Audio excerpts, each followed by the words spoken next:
Office of the Ombudsman naghain na ng kaso sa Malolos RTC laban sa ilang personalidad na umano'y sangkot sa maanumalyang flood control project sa Bulacan.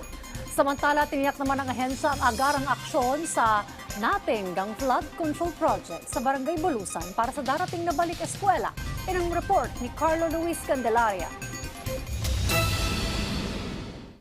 Personal na nagtungo sina Assistant Ombudsman Miko Clavano at DPWH Secretary Vince Dizon sa Malolos Regional Trial Court para maghain ng mga reklamong kriminal laban sa ilang opisyal ng DPWH Bulacan 1st District Engineering Office at ilang opisyal ng St. Timothy Construction Corporation na pagmamay-ari ng mga diskaya.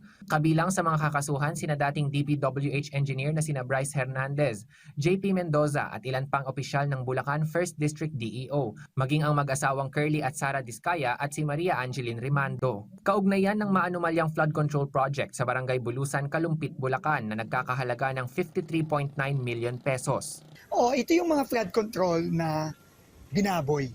Na ang nangyari, yung Bulusan, yung Quezon, yung Frances, yung tatlong barangay sa Kalumpit, hanggang ngayon, taon-taon na, binabaha pa rin. Yung mga kababayan natin, kahit summer, binabaha doon. Dahil na rin sa kababuyan na ginawa nitong mga taong to. Kasama na yung mag-asawang diskaya. Kasong paglabag sa RA 3019 o Anti-Graft and Corrupt Practices Act at malversation of public funds ang isinampa laban sa mga akusado. Ayon kay Assistant Ombudsman Miko Clavano, binayaran ng buo ang mga dredging at embankment items kahit na walang mga kaukulang dokumentong nagpapatunay na natapos ang nasabing proyekto.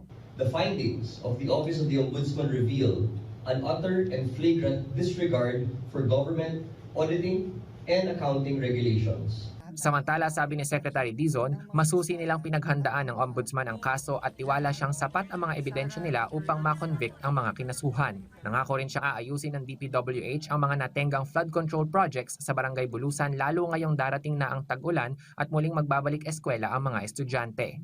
Makakaasa sila base sa direktiba ng Pangulo na aayusin natin lahat ng mga binaboy na project, ng mga diskaya at ng mga tauhan ng DPWH. Sa ngayon ay magpapatuloy na sa paglilitis ang kaso kung saan inaasahang ilalatag ng Office of the Ombudsman ang mga ebidensya sa korte upang mapanagot ang lahat ng individual na sangkot sa maling paggamit ng pondo ng bayan. Carlo Luis Candelaria para sa Pambansang TV sa Bagong Pilipinas.